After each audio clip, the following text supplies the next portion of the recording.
What a fellowship, what a joy divine, leaning on the everlasting arms. What a blessedness, what a peace is mine, leaning on the everlasting arms.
Morning. Cake Sheriff, you want to say hi? Sawyer, you want to welcome everybody? No? Okay. Cake Sheriff's back in town, so everybody watch out.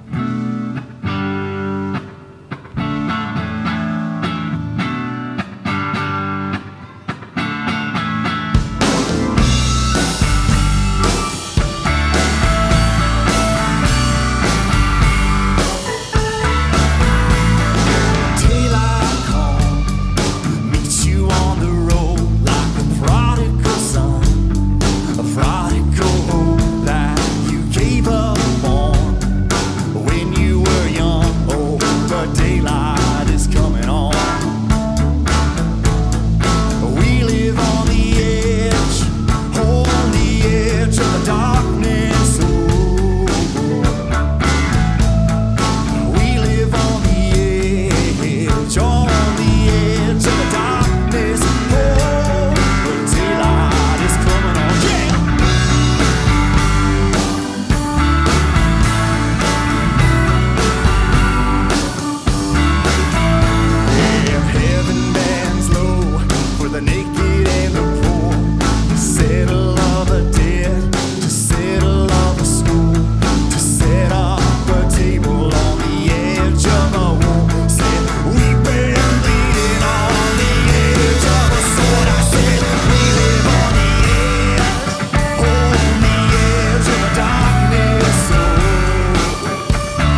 held by the Savior.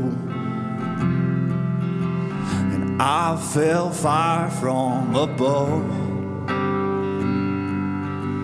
And I've been down to that river, and I ain't the same, a prodigal return. And all my hope is in Jesus. Thank God my yesterday's gone, and all my sins are forgiven.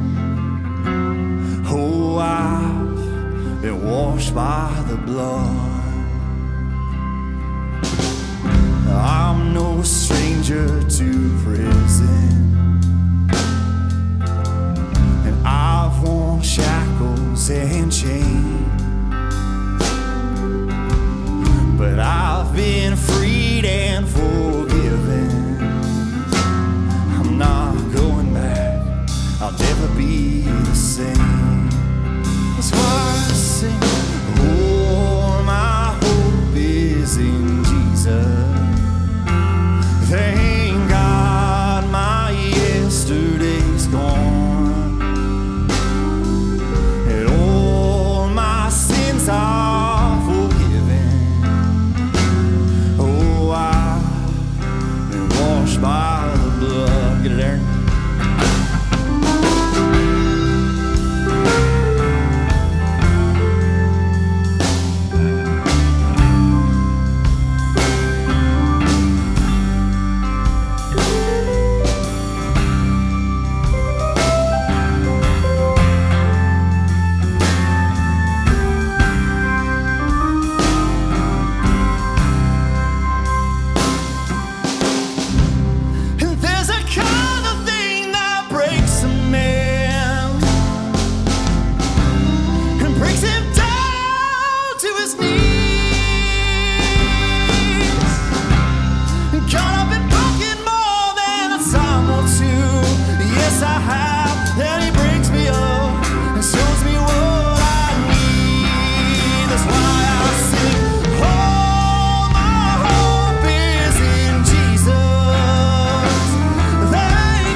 I said that I wasn't nervous this morning.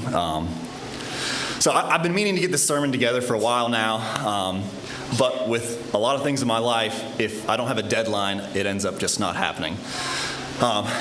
This is a topic that has come up multiple times in the past few years between both Christian and non-Christian friends, and I always leave the conversation feeling a little bit ashamed that I can't speak with as much authority as I would like to on the subject.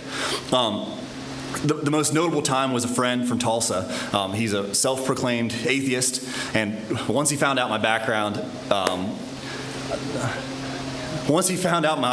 he was very interested to know what this redheaded Mennonite boy thought about the world and what my beliefs were. So we would talk religion, and he would voice his concerns and quarrels with the faith, which, by the way, had nothing to do with what Jesus actually taught. Like he adamantly agreed that if people live by the way that Jesus said they should live, we would have better people in the world, and also the world in general would be a better place. So I guess it's kind of a rhetorical question, but can anyone think of what his quarrels would be with religion, specifically Christianity? Hypocrisy. Right. People, basically. So these conversations seem to come up quite often, and this was during the presidential election. And so there was a lot of how can Christians accept this, or why do Christians believe this, or why do you follow a religion that supports X, Y, or Z? And unfortunately, more than half the time, I had to say, I don't know, or more than half the time I'd have to say, well, this is what I believe, and here's a verse that relates to it, but I don't have an exact, I'll have to get back to you. Like, sorry, I just don't know. Like, it's a good question. I don't know, though. Sorry. So out of all the things that came up, a consistent one was his insistence that the Bible is a fictional work made up to control the masses, or the Catholic Church put together the New Testament in an effort to create a more docile working class, and the people and disciples made everything up, and that Jesus was a con man. Another one was the Bible's been translated so many times, how can we trust anything that it says? And so essentially, how do we know that the New Testament is reliable? How do we know that it wasn't put together by some power-hungry group of rulers? And how do we know that the translation we have today is accurate and what was actually written? For the sake of those not excited by scholarly writings, I'll try to move through this really quickly and get to the meat of it. But first, does it even matter if the New Testament is reliable? Some would say that the fundamentals of Christianity are laid out in the Sermon on the Mount and elsewhere in the New Testament, and their validity is not affected by the truth or falsehood of the narrative in which they are written. They would say the story of Jesus as it came to us, it might be myth, it might be legend, but that doesn't really affect the value of the teaching ascribed to him. Basically, whether Christ lived at all or not doesn't affect whether or not someone believes the teachings of Christ, which it's a valid point, especially with other religions where you can better separate the story from the religion from the ethics and teachings of the religion itself. So the thing with Christianity, though, is Christianity is first and foremost the good news. The point of Christianity is not to live an ethical life. The point of Christianity is Christ, his life and death, and his resurrection.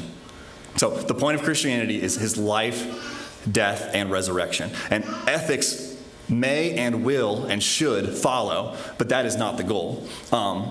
So as an answer to does it even matter if the New Testament is reliable, I believe it can be correctly stated that people are more willing to defend a claim of work that is historically reliable than one that is not. So then what is the New Testament? The New Testament's 27 books, the first 5 of which are historic in nature. So the Gospels and Acts, it's basically telling the story of what happened. The rest are Paul's epistles. So you can go to that first slide. So if we look at the timeline, it doesn't have it on there, but Jesus' birth was around 6 to 4. These are what scholars can agree on. Jesus' birth was around 6 to 4 BC. His teachings were then from 27 to 29 AD, and the crucifixion was anywhere between 30 AD and 36 AD. So after the crucifixion, Christianity starts to spread, and all these other blobs here, these are when the books of the Bible were written on the timeline. So the first books of the New Testament were written within 20 years of Christ's crucifixion.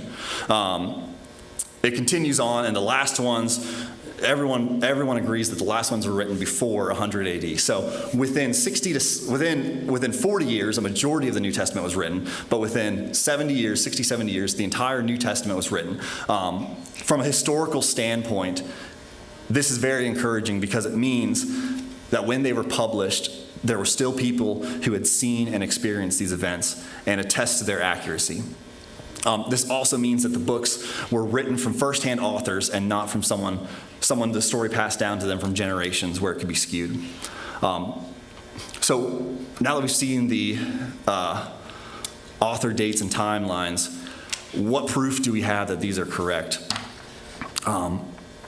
The evidence for the reliability of the New Testament is vastly greater than all those from the same time, from the same era.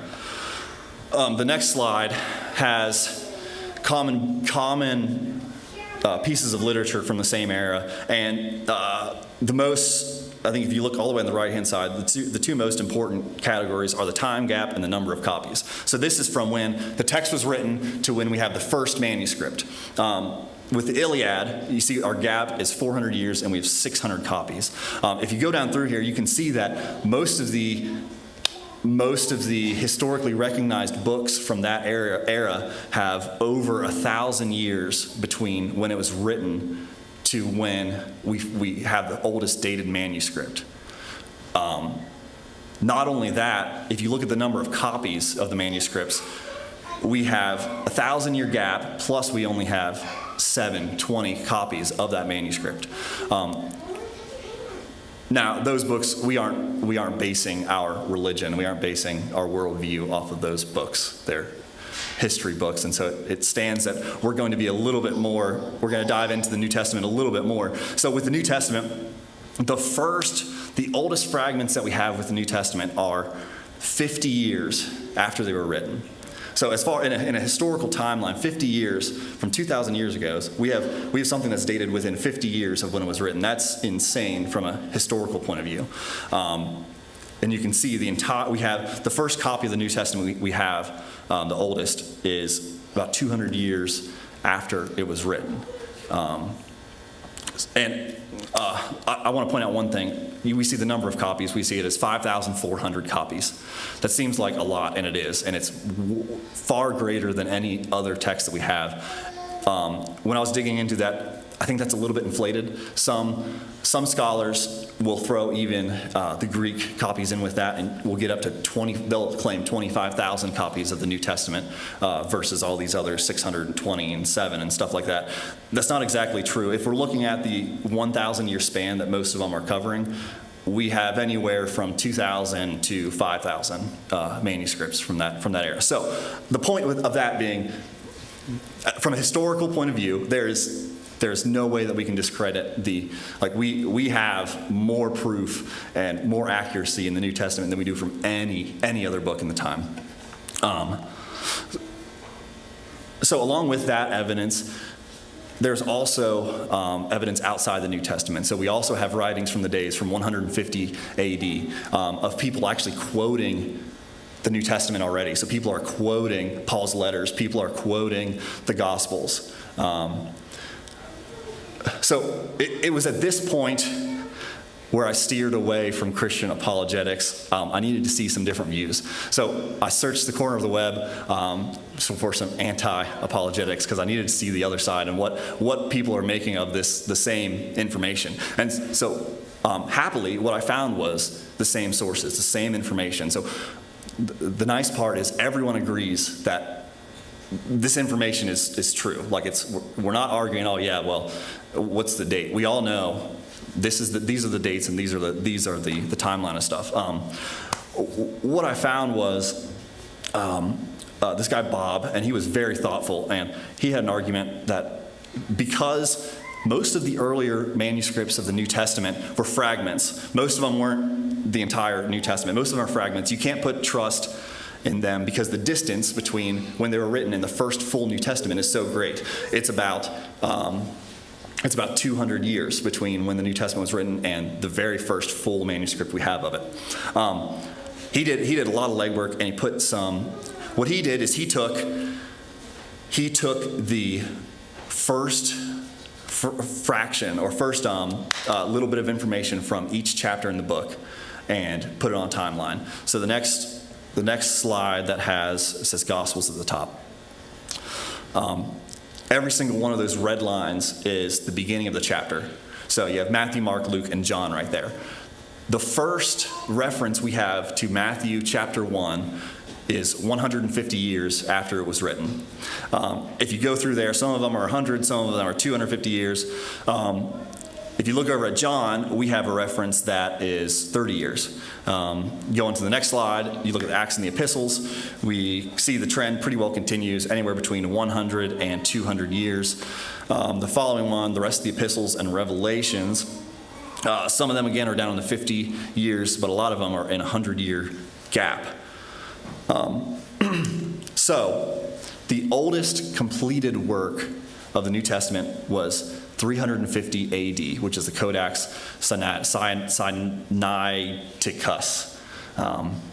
And so what we have is the New Testament was written in 100 AD, and then we have this big gap between the full New Testament, or all the books were written in 100 AD, but we have this full 250-year gap that all we have are fragments. So how then can we say the New Testament as a document is reliably passed down to us as intended? And this is where the scholars step in with textual criticism. And the way I understand it best is with a musical analogy. Do y'all know Shazam, the app where you hear a song on the radio and you hit, or you say, "Hey Siri, who's singing this?" You put it up to the radio. It's in the middle of the song somewhere, and it's 12 seconds long, and it can tell you, it matches everything. It tells you, "Oh yeah, this is obviously, Bon Jovi, Living on a Prayer." Is that who wrote that? Yeah. And that's kind of what this literary criticism does. So the example that I have is, I need a volunteer to come hold this up. Jesse?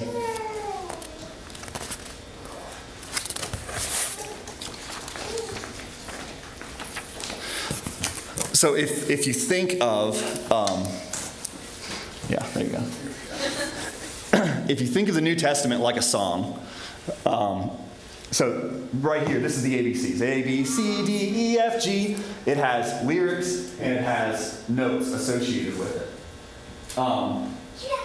This right here is 350 AD. This is the oldest complete copy that we have of this song, or of the New Testament, or of the book. Right down here, this is 100. Oops. So that's 100 AD down here. What we have is, yes, this is the earliest manuscript that we have. That is a complete manuscript. But what we have are hundreds of tiny fragments throughout history. So in 150 AD, we have an A, B, C. And we have an A, B, C, so it has lyrics and it has the notes. In 200 AD, we have a B, C, along with a P, Q, R, S. And that's in 200. Later then we have, in 230, we have a D, E, F, with an A, and an OP, and an X, Y, Z. So all of these by themselves don't do a whole lot to us.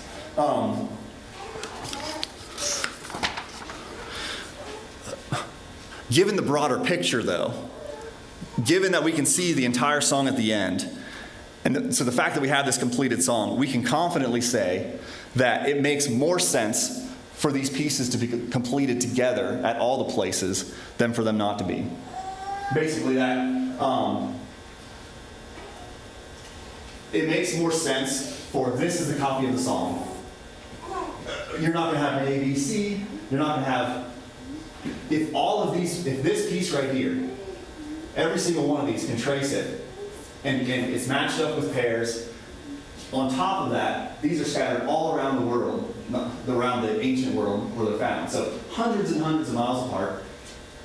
It points to, at 100 AD, there were copies. They were sent out. They were distributed around the world. People continued to copy them. Time destroyed sections of them, but the parts that remained, it was so accurately copied that the parts that remain, if every piece that remains accurately corresponds to the piece of the whole, in my mind, the conclusion that I have to draw is that the whole was continuing to be copied, and that's just the farthest back we've been able to find that it's correct. So thanks, Jesse.